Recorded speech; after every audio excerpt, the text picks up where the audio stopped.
here's the thing, folks. If I have a kid who can sit in the office, if I have to send a kid to the office, it's because they are tearing down my classroom to the point where I cannot teach.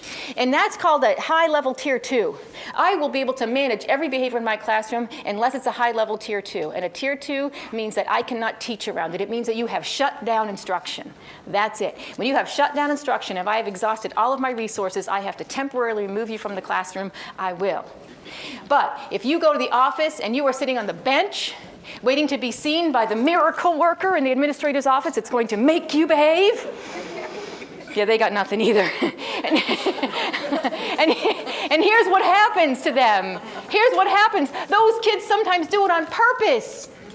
Because if I go to the principal or I go to a counselor or I go to the behavior specialist and I sit there, they talk to me.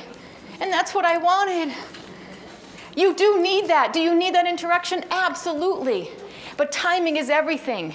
If I have to remove you from my classroom to go someplace else and sit, that's not the time that you're getting a conversation or interaction.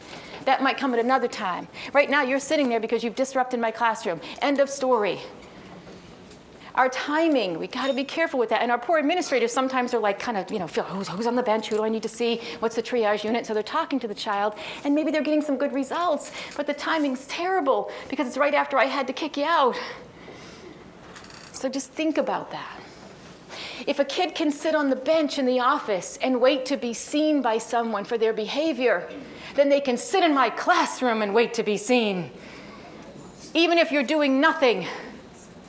If you are sitting in my classroom doing nothing and your head is down and I have exhausted every single resource I know to get your head up and get you working, but you are not shutting down instruction, you are going to stay there. I am not going to go to battle with a child with their head down because they're refusing to work. Are we going to get there? We're going to get there.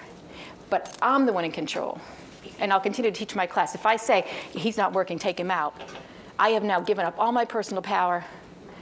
That kid knows that I can't handle it and I can't handle them. And it also teaches them to behave for somebody else, not me. It's going to happen right here. You need to be temporarily managed by somebody else. You can be temporarily managed by somebody else. But the consequence is always going to come back to me.